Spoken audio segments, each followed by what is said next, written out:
भारत हकीकत छुपाने के लिए झूठे बयानिए के पीछे छुप रहा है। पहलगाम वाक़े के चंद मिनट बाद थी भारतीय मीडिया और सोशल मीडिया ने पाकिस्तान को मोरूद इल्ज़ाम ठहराना शुरू कर दिया। तर्जुमान भारतीय वज़ारत ख़ारजा ने 2 दिन बाद तस्लीम किया कि तफ्तीश अभी जारी है। बग़ैर तफ्तीश और शवाहिद के इल्ज़ामात लगाना कहाँ की दानिशमंदी है।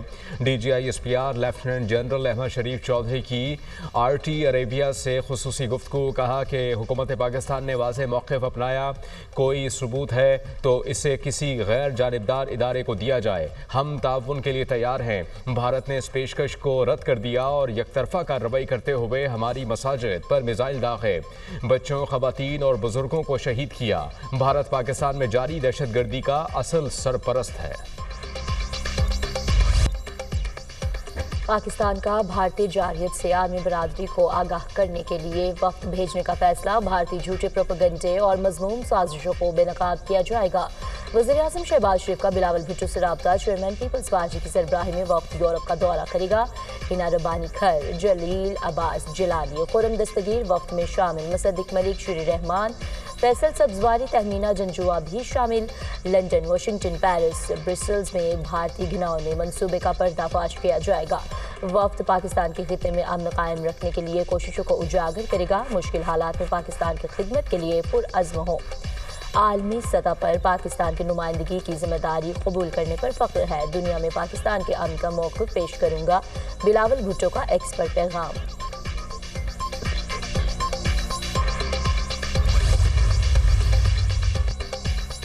भारत के साथ जंगबंदी बरकरार रखने के लिए पुरज़्म है। हमारे दुश्मन ने बिला इश्तियाल हमलों में ख़वातीन, बच्चों और मासूम शहरियों को निशाना बनाया।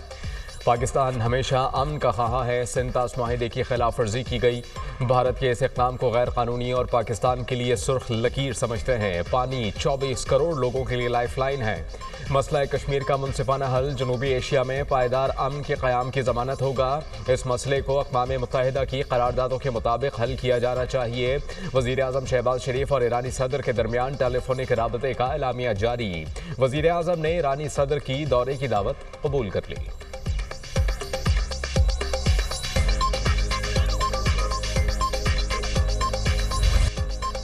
तारीख गवाह रहेगी। सिर्फ चंद घंटों में पाकिस्तान के मुसल्लह अफवाज ने जारहियत को पसपा किया। बहादुर जवानों ने दुश्मन के अज़ाइम को गैर मामूली बहादुरी और अमली महारत से नाकाम बनाया। धरती के बेटे मादरे वतन के दिफा के लिए गैर मुतज़लज़ल अज़्म के साथ खड़े हुए। मुसल्लह अफवाज ने पाकिस्तान की ताकत, मुज़ाहमत और कौमी यकजहती का वाज़ेह पैगाम दिया। शोहदा की कुर्बानी एक मुक़द्दस अमानत और कौमी फ़ख्र का मुस्तक़िल ज़रिया है। सदर मुमलिकत का शोहदा को खराज अक़ीदत आसिफ अली ज़रदारी का गुजरांवाला छावनी का दौरा।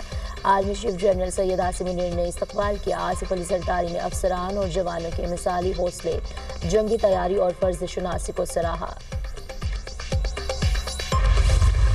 मुल्क भर में गर्मी कहर डालने लगी। सिंध, बलूचिस्तान और पंजाब में शदीद गर्मी का राज। PDMA की जानिब से हीट वेव अलर्ट जारी। दर्जा हरारत मामूल से 4 से 6 डिग्री सेंटीग्रेड ज़्यादा रिकॉर्ड किया जाएगा।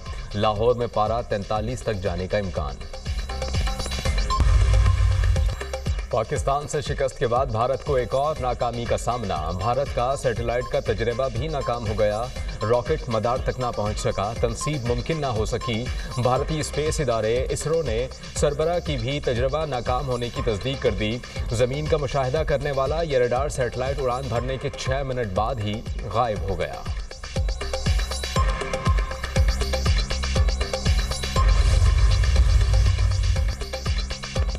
वज़ीर-ए-आज़म शहबाज शरीफ की जाती उम्रा में नवाज शरीफ से मुलाकात। ऑपरेशन बुनियाद मरसूस की कामयाबी और मुल्क की सलामती के उमूर पर तबादला ख्याल।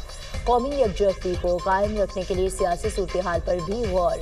पार्लियामेंट ने आवाम के जज्बात की भरपूर तर्जुमानी की। चंद घंटों में जवानों ने वो तारीख रकम की जो क़यामत तक दोस्त और दुश्मन पढ़ते रहेंगे। दुश्मन को शिकस्त देकर मुल्क का झंडा बुलंद किया।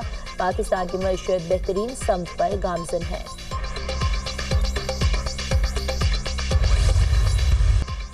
जो लोग फ़ौज मुखालिफ बातें करते थे, क्या उनका एहतसाब नहीं होना चाहिए? जो लोग कहते थे फ़ौज काम नहीं करती, अब तलबा उनसे सवाल करें काम किया है या नहीं किया। क्या आज आप इन लोगों को ज़िम्मेदार नहीं ठहराएंगे? DGI-SPR की तलबा और असातिज़ा के साथ खुसूसी नशिस्त। दुश्मन के नापाक अज़ाइम से आगाह करते हुए तलबा को मुत्तहिद रहने की तलक़ीन। اہل غازہ پر صہیونیوں کی وحشیانہ بمباری میں شدت، ایک روز میں مزید 78 فلسطینی شہید، 450 زخمی ہو گئے۔ اسرائیلی جارحیت میں شہید فلسطینیوں کی مجموعی تعداد 53,300 تک جا پہنچی، 1,20,673 زخمی ہو چکے۔ غازہ میں غذائی قلت خطرناک حد تک صورتحال اختیار کر گئی۔ ہلال احمر کا اسرائیل سے انسانی ہمدردی کی بنیاد پر امداد کے داخلے کے لیے فوری سرحد کھولنے کا مطالبہ۔ حماس کا عرب لیگ میں غازہ میں نسل کشی روکنے کا مطالبہ۔ فلسطینیوں کی غزہ سے نقل مکانی کا کوئی منصوبہ قابل قبول نہیں، عرب لیگ کا اعلان۔ غزہ میں فوری جنگ بندی کا مطالبہ۔ اعلامیہ کے مطابق غزہ میں فوری امداد کی فراہمی کو یقینی بنایا جائے، دنیا معصوم فلسطینیوں کا قتل عام رکوانے کے لیے اقدامات کرے، آزاد فلسطینی ریاست کا قیام ضروری ہے، اس کے علاوہ کوئی حل قبول نہیں ہوگا۔ بیت المقدس کو فلسطینی ریاست کا دارالحکومت ہونا چاہیے۔ عرب لیگ کی شام اور لبنان میں بھی اسرائیلی حملوں کی مذمت۔ اقوام متحدہ نے غزہ سے فلسطینیوں کی نقل مکانی کو مسترد کر دیا۔ یو این سیکریٹری جنرل نے کہا کہ غزہ سے فلسطینیوں کی جبری بے دخلی کو نہیں مانتے۔ غزہ پر اسرائیلی حملے بڑھنے پر تشویش ہے، فلسطینیوں کو فوری امداد کی ضرورت ہے۔ امدادی کارروائیوں کے لیے اقوام متحدہ ایجنسی کو مالی تعاون کی ضرورت ہے۔ پہلا اقتصادی جائزہ مکمل، آئی ایم ایف کی پاکستانی معیشت پر رپورٹ جاری۔ پاکستان میں سالانہ فی کس آمدن $1,566، غربت کی شرح 21.9% ہے۔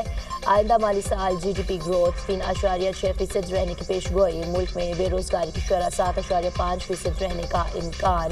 آئندہ مالی سال اوسطاً مہنگائی کی شرح 7.7% اور حکومتی اخراجات 20.3% رہ سکتے ہیں۔ آئندہ مالی سال بجٹ خسارہ 5.1% رہنے کی توقع۔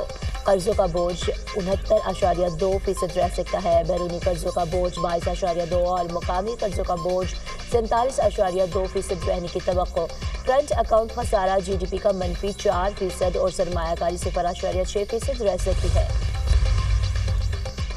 ٹرمپ نے ترکی پر عائد فوجی پابندیاں نرم کر دیں۔ صدر رجب طیب ایردوان نے اپنے ایک بیان میں کہا کہ ڈونلڈ ٹرمپ کے صدارت سنبھالنے کے بعد سے ترکی نے اپنے فوجی شعبے پر عائد پابندیوں میں نرمی دیکھی، ہم ان پابندیوں کے مکمل خاتمے کے منتظر ہیں۔ امریکی صدر روس یوکرین جنگ ختم کرانے کے لیے متحرک، ڈونلڈ ٹرمپ کل روسی اور یوکرینی ہم منصب سے رابطہ کریں گے۔ امریکی صدر جنگ بندی کے لیے نیٹو رہنماؤں کو بھی اعتماد ملیں گے۔ امریکی وزیر خارجہ کا روسی ہم منصب سے ٹیلی فون پر رابطہ۔ مارکو روبیو نے روس یوکرین مذاکرات میں قیدیوں کے تبادلے پر اتفاق کا خیر مقدم کیا۔ امریکی وزیر خارجہ کا روسی ہم منصب سرگئی لاروف پر یوکرین میں فوری جنگ بندی پر زور۔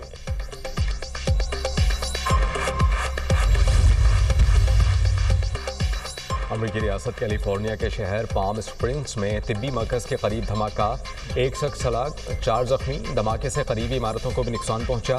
تباہ گاڑی سے کلاشنکوف سمیت 2 بندوقیں بھی برآمد۔ بمبار نے طبی مرکز کو جان بوجھ کر دہشت گردی کا نشانہ بنایا۔ دھماکے میں ہلاک شخص کی شناخت ظاہر نہیں کی گئی۔ امریکی حکام۔ امریکہ میں طوفان بگولو نے تباہی مچا دی، مختلف حادثات میں ہلاکتوں کی تعداد 27 تک پہنچ گئی۔ ریاست کینٹکی اور میسوری میں ایمرجنسی نافذ۔ طوفانی بگولے سے گھروں کو شدید نقصان، درخت گر گئے، بجلی کا ترسیلی نظام درہم برہم، 7 لاکھ سے زائد گھر بجلی سے محروم۔ طوفان ریاست ٹینیسی اور اوہایو میں بھی تباہی مچا سکتا ہے، محکمہ موسمیات کی وارننگ۔